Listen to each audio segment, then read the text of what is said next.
Hello everyone, my name is Vikas Agrawal and I am the founder of AIF and PMS Experts India. Well, we are emerging as one of the largest platform for investing in alternative investments and portfolio management services. To know more about it, you can also visit AIFPMS.com.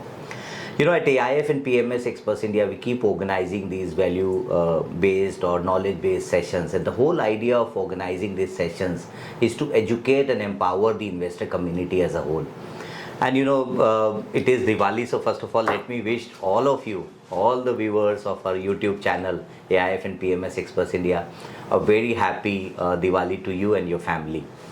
As we enter in summer 2081, it's a very auspicious day, and I'm sure all of you are curious to know what's going to happen next year. So with me, I have Mr. Siddharth Vora. Thank you, Siddharth, for accepting our request and taking the time out from your busy schedule. Yeah.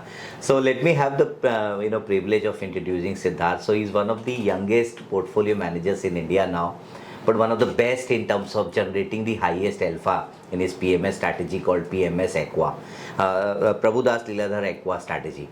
So, Siddharth has been instrumental in terms of shaping up the entire investment philosophy at Prabhudas Liladhar as far as AMC vertical is concerned. Well, he is also on the board of other business verticals and have been guiding, the investment committee as a whole in terms of how do they generate the maximum alpha. So what we're going to do is we're going to deep dive and try and read his mind and understand how does this quant strategy work. That's number one, because when he returned from US, after completion of his study, he decided that he would focus more on quant strategy. So he was side by side working on these quant strategies, and 1.5 years back they started this PMS called PMS Prabhudas Liladhar Aqua PMS, which is more of quant based. We are now PL Capital, by the way. Yeah, you're PL Capital. Okay, yeah. So PL Capital, right. So we thought, why not we'll invite him and understand, how does he runs this strategy, A, and B, we'll also try and understand their views, house views on markets. So thank you so much once again, Siddharth. My first question to you is, as we enter in summer 2081, what are the challenges that you see? What is your views on the markets? Sure. So I think before I answer that question, I would like to take the opportunity to wish all your viewers a very happy Diwali and a prosperous and profitable New Year. I think everybody has enjoyed a lot of profits in the markets for the last 3 years, and I hope and wish that their financial success continues with the support of partners like yourself. Thank you. And before, to lighten the environment a bit, Sure. Of course, we are in a change in market cycle right now. We're seeing a downturn both from a macro perspective and a market index perspective. Right. Also. We've seen a slowdown in earnings growth. We are seeing a compression in the PE multiples, and we are seeing a slowdown in the overall pace of economic growth as well. Having said that, everywhere, you're seeing Great Indian Festival, Amazon, Flipkart. Oh, yes. There is a sale going on everywhere. So with a slightly longer term perspective, investors could potentially treat this little sale in the market also as an opportunity to enter from a medium to long term perspective. Right. So I think it's the perspective that matters. Sure. If you treat this as a correction where you want to exit, book profit and get out of the market, or you treat it as a sale in the markets and use it as an opportunity to add up and buy for the medium to long term. Right. What will be very critical is what investors choose to buy now. True. Will they choose to buy stocks and sectors that did well in the bull run for the last 3 years? Or will they go into stocks and sectors that have not done well? The whole quality basket has underperformed. The value basket has done very well. Yeah. The momentum basket has done very well. PSUs have done very well. Yeah. Infrastructure, real estate, capital goods, all high beta sectors, cyclical sectors have done very well. Yeah, particularly last 1.5, 2 years. Yes. Yeah. Now that the cycle is turning, having the nimbleness, having the agility to change your allocation, change your strategy is going to be very critical for investors entering now. And we will talk about what we've done in the portfolio as Sure. well. To touch upon some of the key risks that you sort of mentioned, I think it's a very interesting time in markets where multiple positive and negative factors are at play at one time. So if you look at the global setup, we've been in a state of geopolitical stress for the last 2 years now. True. Whether it is Russia, Ukraine, whether it is the whole Middle East crisis. I think more and more countries are becoming a part of the Middle East conflict. True. And whether it's the rollover impact of this on supply chains, on crude oil, on inflation, or on risk of assets like gold. All of this is capturing a layer of defense in global allocations. Gold has become a very important asset class over the last 1 year. True. Of course, central banks are buying. The first Fed rate cut is out. And the rate cut cycle is likely to begin over a 3-year, 2-year perspective. Of course, the big risk right now remains that bond yields are rising. Inflation might be sticky. And therefore, the trajectory of rate cut could be slower than expected by the market. And I think over the last 10 days, markets have started factoring that as well. That there could be a slower pace and a slightly lower quantum of rate cuts than what was earlier predicted. So from a macro setup, geopolitical stress, rate cut cycle, and now the China angle. China is making a comeback. So globally allocations might shift from India, which is very expensive, to China, which is relatively cheaper. All of this, if I put on one side, and then I come back to the domestic picture. I think from a 3-year, 5-year, 10-year perspective, India is still on a very stable footing. At best, this is a temporary cyclical challenge, not a structural challenge that India is facing. Having said that, the biggest risk in India is valuations. So if we were in the sort of growth cycle that we've been used to so far, 15 to 18, 20% compounding on corporate earnings, these valuations could have been palatable or could have sustained. But we are in a cycle where earnings compounding is slowing down and valuations are at peak. So there is a mismatch. When you are at 24, 25 PE on a trailing basis and 20, 21, 22 PE on a forward basis, you're basically talking about expectations of higher double-digit earning growth. Or in the 20 range earning growth, which is less likely given the current data, the way especially it's the last coming 2 out. quarters. Last 2 quarters have been slow. The near-term outlook is also not great. Based on the things I'm reading, we also read that the festive season is not a bumper one this time. So festive season was a big, trigger for the markets. Monsoons have been strong, but because of that, we are seeing again. First, we saw a K-shaped recovery. Again, we are seeing a K-shaped transition. K-shaped recovery was urban was doing well, rural was very slow. K-shaped transition, again, we are seeing rural is recovering, but urban is slowing down. So I think within India, there are 2 different markets that are running, the rural market and the urban market. And both of them have their own challenges and triggers. Now we are in a state where the urban growth cycle is slowing down and the rural growth cycle is picking up based on the monsoon and the government initiatives to give more income in the hands of rural India. So yes, there is a trigger from rural recovery, but the risk is urban slowdown. Yes, there is a trigger that structurally India is still the fastest growing large economy in the world, but there is a risk that the valuation already captures most of this. Yes, there is a trigger that DIIs are very strong in India as a set of investors who are shielding the markets from sharp corrections. I think if you see COVID, we corrected roughly 37% in COVID with a FII selling of roughly $8.2 billion. Right now, even with a $10 billion plus selling, we've corrected 7-8%. So this difference of 30% correction is because the DIIs are holding the markets. So this is a mega trend once again. This is not a short-term trigger that people are choosing to, park their money in SIPs in mutual funds Right. over, say, real estate or over land or over fixed deposits. I think financialization of savings, that too towards equity and mutual funds and financial investment products like PMSs, AIFs, Right. this is a mega trend and it's likely to stay. And technology, social media and knowledge creators like yourself have created so much awareness, so much ease for people to understand what's going on in the market. On your phone you can sit in 10 minutes, you can do 10 SIPs, lump sum investment. So I think overall knowledge is increasing.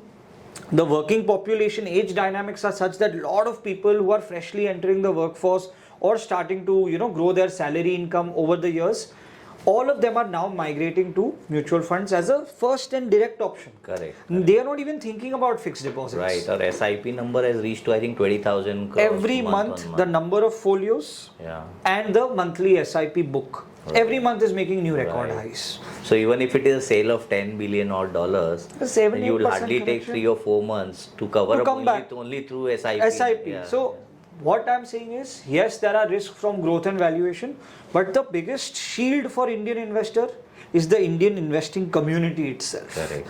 And that will prevent any major sort of downturn in markets unless there's a Six Sigma global event which is out of everybody's control. Correct. No, I think the FIIs, the dependability has gone down significantly. And in fact, there was a time when it used to be 37-38% of FIIs holdings in India. Lowest ownership of India by FIIs over the last 20 years. Correct. So domestic is really driving the markets. So glad we are living in an era where the household exposure to equity is going up, and that is really and we are still at 4-5%. And that we are still at 4-5%. Imagine when these numbers go to global averages over the next decade. Global averages sit close to 40%. So it's much lower. Long way. And women also being a part of the workforce. And if you see all the younger, little more educated generation of people, they are very savvy in terms of tech, in terms of social media, in terms of market, and in terms of trying to consume knowledge that educates them. So I think this trend is likely to last. This will go a long way. Well said. Now to come back to your strategy now. So, PL Capital, you run this PMS, which is called Aqua PMS. So now to understand, this has now 1.5 years of track record here as we speak. Last year you delivered stellar performance of 75-76%, which is double the benchmark, which is about 36% alpha in the portfolio. And then from last 3-4 months, what we are witnessing is that there is a transition happening in the markets. How did you deal with that? Number one, does your system give you some indication that you're likely to get some correction on your way, or does this really help you to change your strategy? So the way we look at portfolio, markets, macros, so our system or the model that we've developed looks at markets in 3 broad phases: risk on, risk transition and risk off. Risk on phase is the phase where model is saying make money, focus on returns, focus on capturing alpha on upside. Simple focus. In a phase like this, our portfolio will be tilted towards mid and small caps. In terms of style, we will focus on momentum and value. In terms of beta, we will have a higher beta allocation to high beta stocks. In terms of sectors, we will have cyclical sectors. So we are, one thing to point out here is Aqua is a style and sector agnostic strategy, which means in Aqua we don't believe don't invest in PSU. Don't invest in real estate, don't invest in infrastructure, don't invest in cheap stocks. We don't believe that. Neither do we believe only invest in high quality stocks, only invest in high momentum stocks, only invest in high free cash flow stocks. We don't believe in either of the sides. Then what is the philosophy? The philosophy is centered around the concept of adaptability. That too, multi-dimensional adaptability. There are a couple of dimensions to every portfolio, every investor, every fund manager. Whether it's your size orientation. Some portfolio strategies are concentrated and biased towards smaller caps, some towards larger caps, some towards mid caps. We are a flexi cap strategy, so we have no size preference. In the given market cycle, if I must be running a small and mid cap heavy portfolio, till June 24 we ran that. Okay. Post that we are running a large and mid cap heavy portfolio with very minimal allocation to small cap, so we transitioned. Right. So first is size.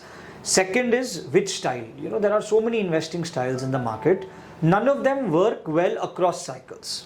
Well said. In a bull market, you will see momentum doing well. Yeah. In a recovery, you will see value doing well. Right. In a consolidation, you will see quality doing well. Yeah. And in a bear market downturn, you will see low vol style doing well. So this tells you that based on last 20 years of data, different styles do well in different market regimes. Right.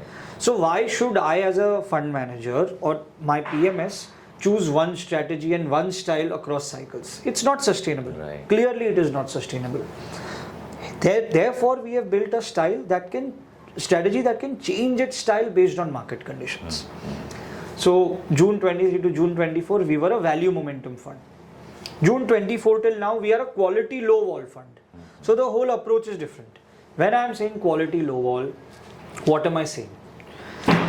I am saying we invest in stocks that are of the highest quality within their industry group. Point number one. When I say quality again, cash flows, ROE, leverage, margins, market leadership traits, all of this is very important. When I am saying low volatility, what am I saying? Metal stocks, their price fluctuates a lot Right. based on all the global flows, news flow. Compared to that, say, FMCG stocks, their prices fluctuate very little. Very stable. So volatility is a price-based measure of risk. Higher volatility stocks means कि उसका price बहुत ऊपर नीचे जाता है. Lower volatility stocks prices are very stable. So right now we are running a quality and low volatility approach to manage investors' money. So this was my second dimension, style. In terms of sectors, we have completely shifted out. Zero exposure to cyclical sectors, 100% exposure to non-cyclical. Cyclical means infrastructure, capital goods, industrials, defense, PSU banks, PSU NBFCs, real estate. All of this is cyclical. So I have a question here. This transition, the whole transition that you're talking about, is done by machine or done by human beings? It is done by machine. Our models tell us the new portfolio, model tell us what changes to make in the existing portfolio. Because a computer Our also job the is system just may to not design the system. Humans bring experience, intelligence, wisdom, understanding. Our job as a quant team is to convert that subjective intelligence into objective rules. Right. And then the machine follows the rules. So are you trying to say that your model started giving you indication? In June itself. Okay. In And June, then we how- were one of the first ones on the street to completely go defensive. And at that time, not just me, even people within our team were like, we are becoming defensive already. तभी ऐसे market में बहुत बड़ा indication नहीं था कि we should go defensive. Right. But our models, based on the vast data it processes, it could capture that So this how is did the you time to deal go with the defensive. situation when you were moving away from these high beta stocks to quality one, and then during that time you still saw high beta doing well, and your portfolio was maybe underperforming during that time? It was a period of 1 month or 2 months where we trailed the benchmark by 0.5%. So benchmark was up 2.9, we were up 2.4. So I think with a 0.5% underperformance, if I'm well prepared for the next cycle, I think it's worth it. Makes sense. Amazing. That's a great thing. So I want to also understand that when you select these stocks, what are the 3-4 parameters that you look at? Number one, and number two, how did you get to know that I need to shift my gear now? So firstly, what we run, the quantitative model we run is a multi-factor model, which means you don't give any one factor more importance. Every factor gets well distributed importance. What are the different factors? Everybody knows, even from a layman language, if you're a beginner in financial markets, valuations are critical. Sure. Growth is critical. You also check the quality of the company. You also want some technical strength or momentum in the company. You want to ensure that the risk that the stock is exposing you to is in a well-controlled limit. You want to also check the dividend trajectory of the company. So all these things that I named, they are some of the different factors we consider: quality, growth, value, momentum, volatility, dividend, liquidity, sentiment, sector, style. If you take these 10 as broad groups, we evaluate every single stock on all these parameters. And you have an internal rating system? Yes, we evaluate every stock on all these parameters to then decide what are my highest ranking stocks based on multiple parameters. Then the top 25-30 are what my portfolio becomes. Okay. So essentially you build a portfolio with about 25 to 30 stocks? Absolutely, equal weighted. Okay. Every stock gets the same weight. So there are two ways to look at quant investing. One, in India, we've seen a couple of quant fund managers are really doing well. And one school of thought is that, the churning ratio in these products are very high. And in the new tax regime that we talked about recently, our finance minister has introduced, where it has moved from 15% to 20% short term. What is your take on that? Did this really affect your strategy? So I'll tell you, I have a couple of important takes on the whole tax and churn aspect, right? Churn and tax are both side effects. That is not your main problem. The strategy has to be good on a pre-tax basis for it to make sense on a post-tax basis. And I'll give you an example. Say if I have a very bad infection in my body right now, will I not take the antibiotic to avoid the side effect? Main problem क्या है? Body में disease है, infection है. I have to solve that. Correct. I will take the medicine that helps me reduce that infection. Yes, I could have some nausea for 2 days. I could have some fatigue for 2 days because it's a side effect of the antibiotic. But just to avoid the side effect, will I avoid taking the medicine? No. Similarly, if you look at a car, everybody in India is very concerned about fuel efficiency and mileage, right? Usually when you shift gears, your mileage drops, your fuel efficiency reduces. If you press the brake and accelerator too frequently, again your mileage reduces.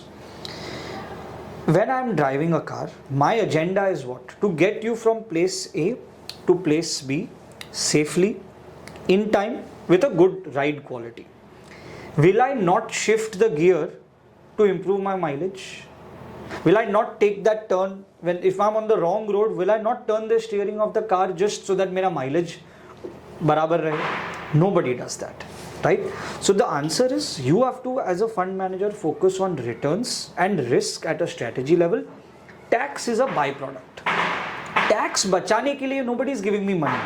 People don't come and give me money कि I'm giving you 1 crore. Save my tax. Right. How will I? Tax is paid on profit. Right. My job is to generate profit. It is your chartered accountant's job to save your tax, right? So as a strategy, we are very clear. We will run a strategy to maximize returns, minimize risk, and optimize overall performance in terms of consistency. Minimizing tax is not our prerogative. Minimizing tax is your chartered accountant's prerogative. Right. And idea when you are investing in PMS is not to save money, is to enhance your overall returns. And it's like, I'll give you a live example. So 5 months back, when we took a 100% shift in the portfolio from momentum value to quality low vol, that obviously it is a churn, it is a tax incidence. But that shift was very useful for us in the market. Had I not shifted my portfolio, a momentum and value approach would have been down roughly 15% in this period. Vis-a-vis a quality low vol approach, which is up 4.55%. So there's a 15-20% delta created because of the shift. Should I now focus on minimizing tax or maximizing outcome for the investor? Excellent, excellent. So these systems that you are suggesting would really help you to deal with these kind of situations. Exactly. Yeah, obviously, great. The other thing that I want to understand is that, how do you run the strategy? Talk to us about your team, your different structure that you've created under the umbrella of PL Capital. So we have a very unique and specialized team here. The team comprises of financial experts and technology experts at a broader level. What do you mean by technology? So we have people who is, say, an economist who can program, a fundamental analyst who can program, Technical analyst who can program. Program means it's a computer language. It's called Python. So the way Excel was used in the previous decades, Python is the newer version where you can process vast amounts of data in few seconds. With 5, 6, 10 lines of code, you can process something that in Excel you would need a lot of mehnat. And Excel can't process the amount of data that a Python code can process. Right. So basically it's an upgrade. Okay. So we need people who understand finance and who understand programming. So our team comprises of, as I said, risk analysts, fundamental analysts, technical analysts, economists, statisticians, mathematicians, data scientists, machine learning engineers. So it's a very unique team where I think young and unique team where people are passionate, people are highly qualified with very specialized degrees and who understand markets and coding both. Right. It's a 22 member team. Okay. So a couple of quick questions. One, at this point of time, if I am giving you a mandate of 50 lakhs rupees as a fund manager, would you like to deploy everything in one go, or you'd like to wait for 3-4 months time as the markets are No. So we don't operate with what I would like to do. These words they don't mean anything. These are wish list for. No. I wish, I like, I feel, I think. Quant के दुनिया में ये सब words का कोई relevance ही नहीं है. पहले तो मैं ये बोल रहा था. There's no relevance. My model, my rules, my process, my system, my back test, my strategy. This is how we operate. So deployment के लिए also we have rules defined. Okay. To give you an example, if any client gives me money today, in the next 5 days, his entire money is deployed. Okay. If my portfolio is constructed of 25 to 30 stock, it is constructed with an equal weighted. Again, that is a rule. We have rules around buying, selling, allocating, rebalancing. Everything is defined based on rules. There is no personal bias or intervention or decision that I will take specially for you and not for somebody else. Everybody is getting access to the same set of rules. Right. Having said that, why I don't need to worry about if you come in today and if another person comes in 2 months later. Our model is designed to regularly assess how much risk should I be taking, which style should I be using right now, which sector should I be allocating to, which stock should I be holding, what beta I should be having at a portfolio level. So it's a regular rebalancing process. So if you came 10 months back, you would be having defense names, infra names, real estate names, PSUs in your portfolio. If you came later, you would be having healthcare, IT, consumer discretionary, FMCG, all of this. So irrespective, it's a time agnostic strategy. When you come, वो दिन के हिसाब से whatever is the best portfolio, that is what you will get. So you'll have a replica amongst all the investors reflecting the same portfolio. Yes. Eventually. Eventually, yes. So if you come in today, you could have a slightly different portfolio. If somebody else comes in 1 month later, for the first cycle, they could have a slightly different portfolio. Okay. But eventually, every 2 months, we have a major rebalance. Right. That's when all portfolios start to get aligned. Yeah. Let it continue. So what are so just wanted to understand, different time frames. So like, for example, you said that you're very adaptive and, there's a transition which is going on and then you've moved from high beta to high quality. Now, when do you think the next gear needs to shift? In the sense that what is your backtesting suggests that when you look at last 10, 20 years of data points, how did this work? Because your last decade was full of quality, more of garb, and then this decade we saw momentum, value. So where do you see going ahead? So I think some of these cycles, they work in 4 to 8 month range. That's what my data is suggesting, which means a low vol phase could last for anywhere between 4 to 8 months before it transitions. This is on average. Now we've seen cycles like 2008 where we were in a low volatility quality phase for a 14-15 month period before we transitioned back to momentum growth. So I think we are already 5th month inside the quality, low vol, low risk, low beta phase right now. And again, my job is not to make predictions or think when this will change. Right. I closely track the output and data that my model is giving us every day to see if there is any likely change in the cycle. Okay. Having said that, I think based on the lineup of couple of major events in the next 10-15 days around US elections, around Fed rate cut, we could get some more clarity and direction on where the markets are likely to head. We also likely to see, if they are disappointed, they might not continue selling India and might start reallocating. If the US election outcomes go either way, I mean, both the outcomes have a certain pros and cons for India, but I think from a volatility risk management perspective, people have deallocated in the short term. They are likely to make a comeback post-election clarity emerges. But your model is a post-facto data analysis in the sense that... Right, concurrent. Post-facto means something happened 4-5 months back and I'm analyzing it now. Concurrent model is it's ongoing. Every month, every week we are analyzing data, and as the data shifts, our model shifts. But of course we use some sort of smoothening. Otherwise, if you react to every little thing, you can't really take a call because there is so much noise in the market. So we use some smoothening techniques to reduce the noise and catch a potent signal. So now that it's been about 18 months for you that you're running the system, as your system is also getting evolved? Absolutely, on a day-to-day basis. We could have, so on the day we started building the strategy, it was probably 2.5-3 years before we launched the strategy. After we've launched, you make minor improvements and enhancements. You fix things as you go as well. Which means I have iPhone 1, which is a very good product, but I will keep building iPhone 2, 3, adding more features, better technology as I go. And having said that, if we could have tested close to 4,000-5,000 new features after we launched, but we've implemented or accepted only 10-15 new features, which means most features we think make sense but don't actually make sense in terms of data. And the philosophy we use is you can trust it only if you can test it. So if our testing suggests that this does not make sense, we reject it, how much ever personally we might like a certain idea.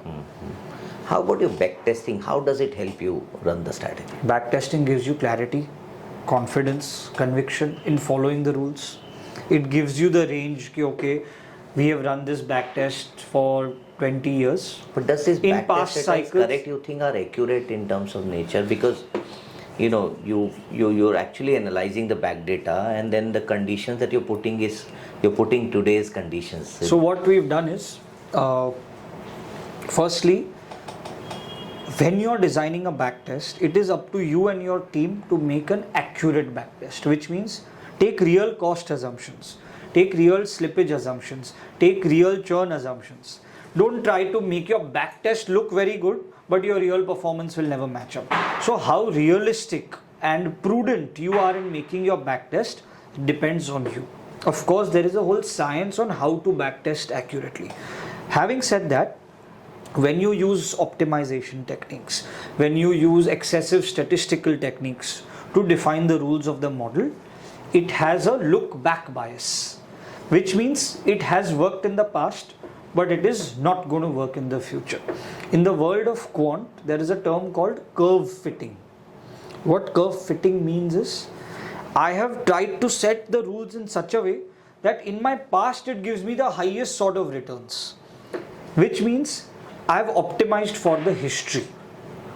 ये future में कभी नहीं चलेगा. What we have done is an unbiased way of designing rules and factors that are adaptive in nature. So there is no fixed rule. The rule is detect what is happening in terms of risk, style, sector and factors. Based on that, allocate different factors, different weights. But what are the possibilities that this model can go wrong, in the sense that you are adaptive in your thinking and then the market will transit, and suppose this event would have not happened today, whatever. So then the strategy would have struggled to generate alpha. Exactly. So we have data again to back this as well. So what we have done is, there is a simple way we use to gauge whether we are getting it right or wrong. It's called alpha. The alpha focus strategy. तो मेरे को और मेरे investor को एक ही focus है, how frequently and consistently I am generating alpha. So every time we generate alpha on a monthly basis, we say that we got it right. Every time we fail to generate alpha on a monthly basis, we say we've gotten it wrong. I have rolling alpha data on 1 month, 3 month, 6 month, 12 month, 3 year 5-year basis. This tells me the final truth of my model. On a 1 month basis, 65% of the time we are right, we generate alpha. 35% we are wrong, we don't generate alpha. 3 month basis, 75% right, 25% So wrong. 35% time that your strategy may not generate alpha. Absolutely. The whole agenda is when you're right, by what percentage are you right? When you're wrong, by what percentage? And our average percentage is 2x, which means when we go wrong, we lose half the money as opposed to when we go right, what we make. Sure. And how frequently To give you an rebalance? example, I lose 1% when I go wrong, but I make 2% on an average when I'm right. Sure. If that number, makes sense. Right. And how frequently you rebalance? Every 2 months we rebalance the portfolio once. Sometimes there is a high churn, 50-60%. Sometimes there is a low churn if the regime and sectors are continuing.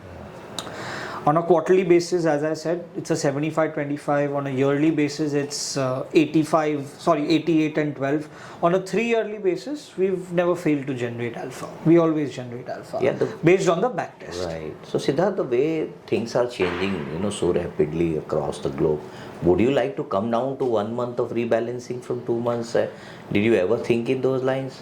No, we definitely thought in those lines, and I think globally, if you see, people operate on a daily, 2-day, 3-day, 5-day, weekly churn. Monthly churn strategies are low frequency strategies for them. So there are 3 types, right? High frequency, mid frequency, low frequency. High frequency means couple of seconds, minutes. Mid frequency is 1 week. Low frequency is 1 month for US. In India, this is defined 6 month is low frequency, 3 month is mid frequency, 1 month is, or 1 week is high frequency. Right.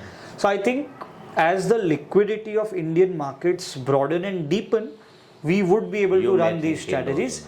Right now, probably a little early to run it on scale. Right. Khud ka 50-100 crore, if you want to manage, you can run some of these strategies, but at scale it should be tougher to do it now. So who is your mentor, Siddharth, in terms of quant investing? किसको आप अपना गुरु मानते हैं?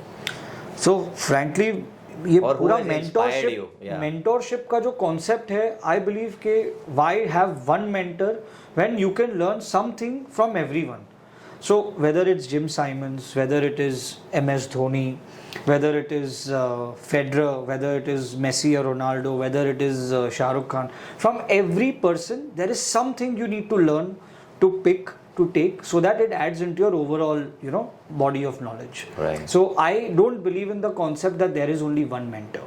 But in life, honestly, my mentor have been my parents so far. The way they've groomed me over the last 30 years, the way they have instilled the focus on education at home. That at a younger age, when you're younger, you feel कि नहीं, I don't want to study so much. इतना क्यों मेहनत करा रहे हैं? But it was a rule that no, you must study so much, this, that, and they made sure that I was doing my CA together. Then I also did my CFA simultaneously. So those couple of years are very challenging, especially when you see that your parents are doing well. Why do I need to go through this? Right. But in that phase, they motivate you, they give you the right advice, they guide you so that you see it through. And I think it has really added a lot. Right. So in terms of markets, I think my mother has been my biggest mentor, because sometimes when you join work and you understand things people are talking, you don't know when you've heard this, when you've learned this before. Right. But subconsciously over the years, dinner table conversations, you've learned this. And in terms of education, my father has been, the guiding force in my life. He's made sure that I study and get my base strong. So He made a rule. So I was really keen, when you're 20, 22, you want to start working, all your friends are working. He had made a rule that till you don't finish your studies, you can't go to You can't work. go out and... No, you can't work. Okay. तो point is कि पहले पढ़ाई खत्म करो, उसके बाद जिंदगी भर आपको काम करना है. बट ये अगर काम शुरू कर दिए तो फिर पढ़ाई यूजुअली छूट जाएगा. Right. So I had a chance to host your mother in one of the event that we had with Economic Times in the recent past. And first time when I interacted with her in 2020 during the COVID time, she was one who said, because market cap will be $5.5 trillion you see in 2025. And this has happened much earlier, and she's the one who talked about that we have potential to become $10 trillion economy. Absolutely. When she shared the stage with Honorable Commercial Minister Mr. Piyush Goyal. So much to learn. She's an institution by herself. So much to learn from her. My last question now. You've been working on these models and quant investing. Where do you see the future of quant investing, AIFs and PMSs in India? So it's a very positive question that you asked me, because the potential is limitless from here. Right now, India level, we are 1%. 1% of all assets managed in India are managed quantitatively. In US, this is 35-40. What this means is, quant as an industry has couple of levers of growth. First is market and economic growth. Second is financial AUM growth in the industry. Third is AUM of quant as a class within the financial AUM, right, whether it's AIF, PMS, mutual fund. Yeah. So when you have three levers of growth, market size growth, market share growth, both are playing in your favor. And when you are at a 1% base, you usually just grow from here. Yeah, long way to go. Even if market share of quant becomes 10% and financial AUM grows at 20% and markets itself grow at 12%, then you see the kind of compounding that quant can have in the next 10 years. Yeah, I think so. The way we say is that we also follow our own internal framework called 3 I's framework, where the first I is basically the investment style. The first, we pay a lot of attention towards what kind of style the fund manager brings on the table, because as a wealth manager we get money, we have to allocate. The second thing we look at is the quality of the portfolio. That's our second I. And third I is the investment consistency, how consistent the portfolio is generating the returns. One of the things that I say is that, if your portfolio is more than 1.5-2 crores, 50 lakhs rupees should go towards PMS, which is based on quant investing or model-based investing, where you have both human beings and machine working together. Absolutely. So artificial intelligence as well as the wisdom coming from human beings. They are the one who has spent good time in the markets and understand and analyze. If both goes hand on hand, then obviously your portfolio becomes even more stronger. Definitely. So that's the thought process that we also bring. And I would definitely recommend this, because in today's era, you're applying or using or leveraging technology in every other field of life. Well said. You look at your phone, your TV, your cars, correct, your washing machine, the electric appliances at home. People even have smart homes now. So in every field, if we are using technology to do something better than we used to do 10 years back, why not use technology in the field of investing as well? Correct. All right, Siddharth. So with that, we'd like to conclude the session here. Once again, wishing everyone a very happy Diwali. Thank you so much. Thank you so much. Thanks for giving us a patient hearing. Thank you. Thank you, Siddharth. Yeah. Okay.